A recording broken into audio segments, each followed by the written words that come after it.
अब यहाँ पे ये जो क्वेश्चन दिया है क्वेश्चन नंबर 4, इसमें दिया है if the nth term of an A P is 2n+1 find the sum of first n term of the A P. तो ये हमको क्या दिया हुआ है, nth टर्म दिया हुआ है, ठीक है। तो इसमें हमको क्या करना, n टर्म का सम निकालना है। तो कोई भी n टर्म का जब हम सम निकालते हैं तो उसका जो फार्मूला होता है वो Sn इक्वल टू होता है n divided by 2 into 2a plus n-1 into D, ये होता है। अब यहाँ पर हमको n का तो निकालना ही है हमको, तो n ही रहेगा क्योंकि n नंबर्स का ही निकालना हमको सम। तो n तो इसमें हमको नहीं चाहिए, n तो हमारा n दिया हुआ है, a हमको नहीं दिया हुआ और d नहीं दिया हुआ है। तो जो a है और d हम वो कैसे निकाल लेंगे, हमको ये दिया हुआ है कि जो nth टर्म है, nth टर्म क्या हमको दिया हुआ है 2n+1 के बराबर दिया हुआ है। तो इसमें अगर हम n की वैल्यू 1 रखेंगे तो फर्स्ट टर्म आ जाएगा, ठीक है। तो a1 इजक्वल टू हो जाएगा 2 into 1 plus 1 is equal to 2 plus 1 is equal to 3। तो a1 तो 3 हो गया हमारा। और d कैसे निकालेंगे, नेक्स्ट टर्म निकाल लो अब इसका a2, और उसमें से हम इसको माइनस कर देंगे तो हमारा d आ जाएगा। तो ये हो जाएगा 2 into 2 plus 1 is equal to 4 plus 1 is equal to 5। इसलिए हमारा d कितना हो जाएगा, a2 माइनस a1, ये हो जाएगा 5 माइनस 3 इजक्वल टू 2। तो d भी आ गया हमारा, a भी आ गया हमारा, a1 जो है हमारा a हो गया। तो अब इसमें इनकी वैल्यू यहाँ पुट कर देंगे Sn में।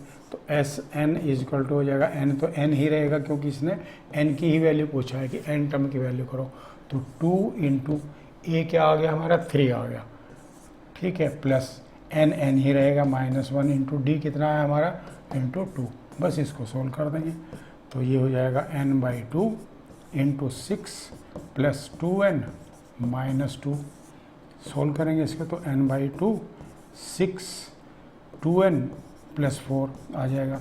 अब इसमें से 2 को कॉमन ले लेंगे हम, तो 2n अंदर रह जाएगा n प्लस 2 डिवाइडेड बाई 2, 2 से 2 कैंसिल हो जाएगा तो n इंटू n प्लस 2 आ जाएगा Sn का जो n नंबर्स हैं उनका सम। और यही हमारे को यहाँ पे इसमें आंसर आया हुआ है। तो सिंपल क्वेश्चन है, बहुत ही, बिल्कुल भी इसमें एफर्ट्स करने की ज़रूरत नहीं है।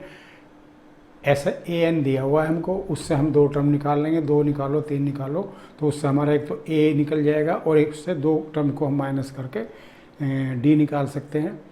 दूसरे में से पहला घटाएंगे तो d आ जाएगा हमारा, ठीक है, क्योंकि ये AP दिया हुआ है, इसलिए AP कंफर्म है। तो जो भी हमारा a1 आएगा और a2 आएगा वो AP में होंगे।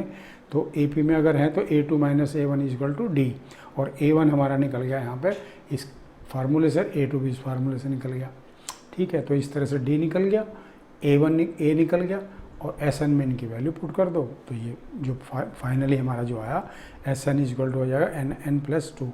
अगर n टर्म्स का, इस AP का n टर्म्स का सम निकालना था हमको, वो निकाल दिया हमने।